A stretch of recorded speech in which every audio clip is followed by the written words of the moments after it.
পরিষ্কার হয়ে গেছে ইনশাআল্লাহ। বলেন তো যুবক ভাই, আমি তোমার সাথে একটা বন্ধুত্ব করতে চাই, করবা না আমার সাথে? করবা? করবা কলিজা? করবা? আমি পারবো না, তোমরা পারবা, কারণ আমি পারি নাই আমার মার সাথে এটা করতে। 2011 সালে যখন আমি আমার আব্বারে নিয়ে হজ করি, তখন আমার আব্বাকে নিয়ে হজ করা অবস্থায় ভাই, আমি তো 2004 সাল থেকে আল্লাহ মক্কা মদিনায় নেয়। এই বছর 2024 সাল, এই রমজান থেকে ওই রমজান বলতে এই বছর রমজানে গেলে হাদিস সাহেব আমার 4বার হইব। রমজান যদি আল্লাহ নেয় 4বার হইব। শুধু এই যে চুল যে দেখতেছেন, উমরার থেকে এসে শুধু একবার কাটছি হুজুর। আল্লাহ, আবার দেখবেন এই চুল গজাইতে গজাইতে আবার যাইতেছি। আপনাকে কথা আমার মনে থাকবো ইনশাল্লাহ। আমি দোয়া করবো আপনারা যেন যাইতে পারেন। ওই যুবক কোনোদিন হজ উমরা কোনোদিন যাইতে পারবে না যার অ্যাকাউন্টে মা বাবার বর্দ আছে। আল্লাহ আমার ভাইদেরকে তুমি কবুল করো, এদের রোজা নামাজকে কবুল করো। আপনার রোজা নামাজ কোনোদিন আসমানে যাবে না যদি আপনার মা বাবার কাছে মাপ না চাইয়া, মা বাবার কাছ থেকে দোয়া না নিয়ে আপনি রোজার মাসে না ঢুকেন। যাদের বাবা মা নাই, আপনি কি করবেন? আপনি যে কোনো একটা এতিমখানা মাদ্রাসা এক বস্তা ছোলা বুট, এক বস্তা মুড়ি, এক বস্তা চিনি কিনে দিয়ে যাবেন, মা গো তুই বাইসে থাকলে খাইতাম মা, ওই এতিমদেরকে খাওয়াই গেলাম যেন এর উসিলায় আল্লাহ তোর কবরটা জান্নাতের টুকরা বানায়। বেজেন্ডে আপনি আমি শুনলে আশ্চর্য হবেন, সবে বরাতে যখন আমার নিজের বানানো মসজিদ আল্লাহর হুকুমে আল্লাহকে সন্তুষ্ট করতে বাবা আমি একটা মসজিদ কারণেগঞ্জ বানাইছি, বেজন যে দেখবেন 4 কোটি টাকার উপরে খরচ করছে আমার নিজের ঘাম ঝরানো পয়সা। খালি কন্যা হুজুরা টাকা নিয়ে কি করে দেখে আসবেন। এই যে আপনাকে মুরাদ ভাই আমার অত্যন্ত প্রিয় মানুষ, খুব ভালো মানুষ আলহামদুলিল্লাহ বলেন। মুরাদ ভাই আমার মসজিদে 50,000 টাকা দিচ্ছে, নিজের থেকে দিচ্ছে। এই শুধু একটা কথা বলে দিয়ে যাই, দুনিয়া যা কিছু করছি বাড়ি গাড়ি এগুলো সব মিথ্যা। যেটা মসজিদ বানাইছি আল্লাহর হুকুমে ওইটা হলো আমার আসল। এই যে দেখলাম এখানে একটা মসজিদ এত সুন্দর করছে, আল্লাহ এই মসজিদটাকে তুমি কবুল করো। এই মসজিদ যারা এত সুন্দর করছে তাদের মা বাবার কবরটাও সুন্দর করো। তোমার নবী না কইছে মান বানা লিল্লাহি মাসজিদান বানাল্লাহু লাহু বাইতান ফিল জান্নাহ, যে মসজিদকে সুন্দর করে বানাই দিবে, একটা ইটাও যদি দেয় তাকে তুমি জান্নাতে ঘর বানাই দিবা। এই মসজিদ কমিটিদেরকে তুমি জান্নাতে ঘর বানাই দিও, এদের বাবা মাকে মাফ করে দিও, ইমাম সাহেব মুয়াজ্জিন সাহেব খাদেম সাহেব সবাইকে কবুল করে দিও। যুবক ভাই, আমি তোমার সাথে বন্ধুত্ব করব। যাদের বাবা মা আছে, 2011 সালে আমি আমার আব্বারে নিয়ে যখন কাবা ঘরের সামনে দাঁড় করায় বলছিলাম, আব্বা বাস্তব কথা কইলাম, মিথ্যা কথা আমি বলি না, বানানো কথা আপনি এটা আমি কখনো বলি না। আমার আব্বারে বুকের মধ্যে নিয়ে বলছিলাম, আব্বা মুসাল্লাই নবী যেখানে কাবা ঘরের দরজার সামনে দাঁড়ায় বলছিলাম, আব্বা আপনি যদি আমার 2টা জিনিস দেন আমি খুশি হব। 1 নম্বর আমার মায়েরে মাফ করে দিবেন, 2 নম্বরে আমারে মাফ করে দিবেন, 3 নম্বর আমার লেগে একটা খাস দোয়া করবেন।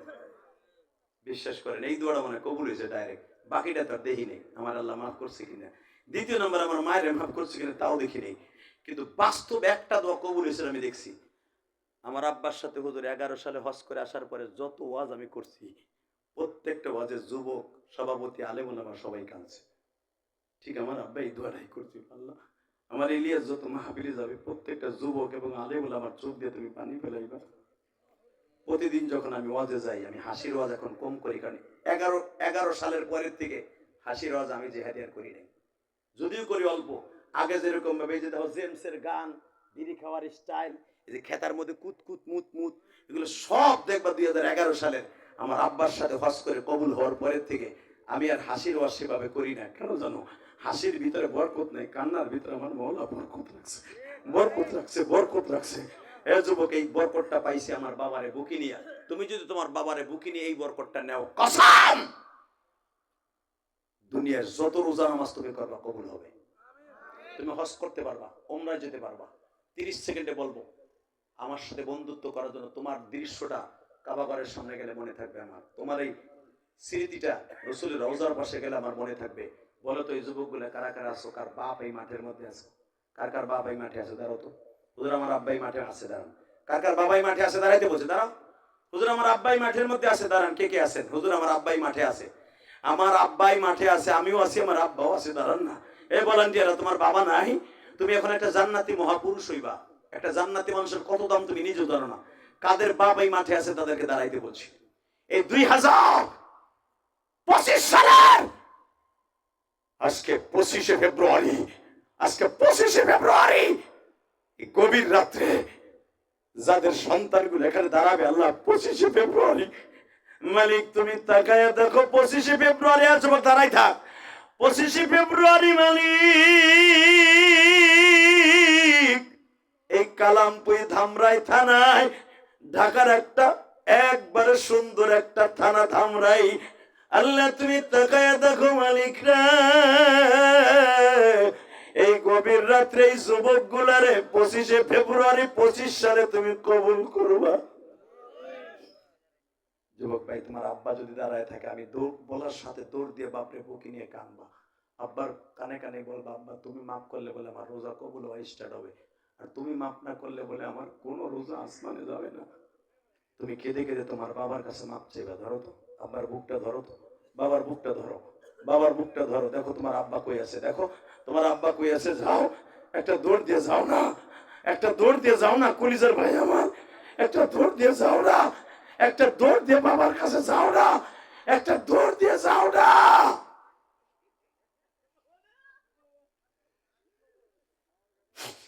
আল্লাহ তুমি দেখো মানি,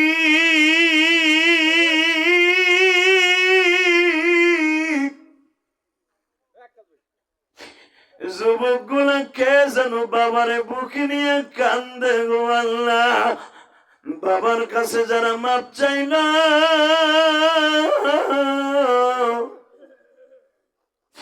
এদের জীবনের গুনাহ মাফ করে দিও আল্লাহ। সভাপতি সাহেব মনে মনে ভাবে যে হাদিস সাহেব আমার তো বাবা নাই গো,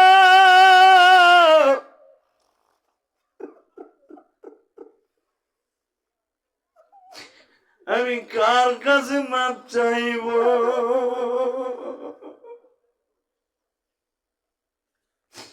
আল্লাহ দুনিয়ায় যাদের বাবা নাই গো মালিক, কত আলিম ভাইরা পাশে বয়া বয়া কলিজায় এখন আঘাত লাগবো, আমার ভাইদের বাবাটা আজকে দুনিয়ায় নাই, যেই বাবা পরের জমিতে কামলা দিয়ে আমাদের মানুষ করছে।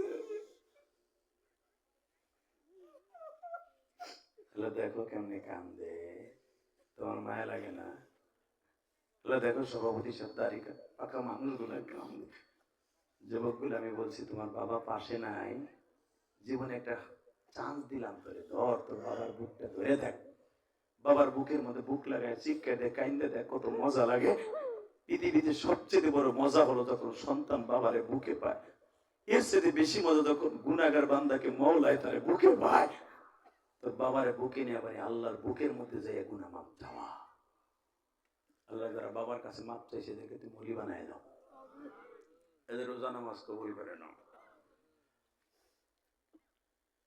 এই মাহফিলটা আজীবন হোক, আপনারা চান না? চান?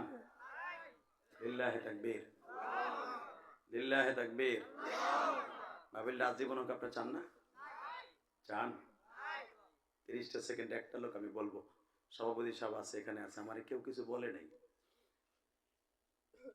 আগামী বছর যদি মাহফিলটা হয়, আমার নবী বলছে এটা জান্নাতের বাগান, মাহফিলটা যদি হয়, এই মাহফিলের প্যান্ডেলটা করতে যত টাকা লাগবে, আপনার বাবার কবরটা জান্নাতে টুকরা করতে 30 সেকেন্ডে লাভ দিয়ে দাঁড়াবো, আমি যে হাতে গ্যারান্টি দিই।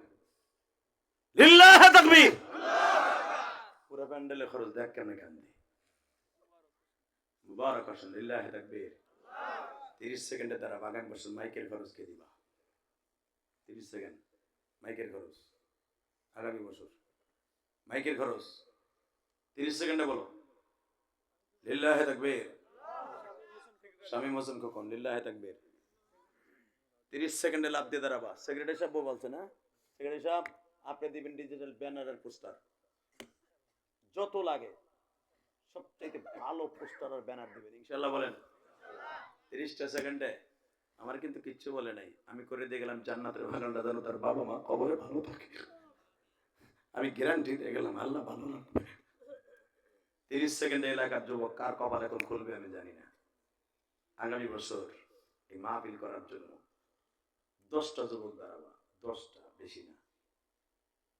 তোমার মায়ের জন্য, বাবার জন্য, তোমার জীবনকে সুন্দর করার জন্য, তোমার বাবা মা অসুস্থ সুস্থ বানাবার জন্য আল্লাহর পক্ষ থেকে মাহফিল হবে, খরচার জন্য 5,000 করে টাকা দিবা, সময় 1 মিনিট, 10 জন দাঁড়াবা, দাঁড়াও, 5,000 করে টাকা দিবা আগামী বছর, দাঁড়াও, কোন কোন যুবক আছে দাঁড়াও, সময় 1 মিনিট, কে কে দাঁড়াবা, দাঁড়াও, আমি 1 মিনিট টাইম দিলাম, দাঁড়াও, কয়জন দাঁড়াবা, 20 জন, 30 জন, 50 জন দাঁড়ায় যাও, 5,000 টাকা কিচ্ছু নয় আগামী বছর, দাঁড়াও, আর কে দাঁড়াবা, 1 মিনিট শেষ হয় নাই, দাঁড়াও, আর কে আছো, আর কে আছো, 1 মিনিট হয় নাই, বলো আর কে কে দিবা 5,000 করে টাকা আগামী বছর, বলো তাড়াতাড়ি বলো, আর কে কে আছো, আর কে কে আছো, আর কে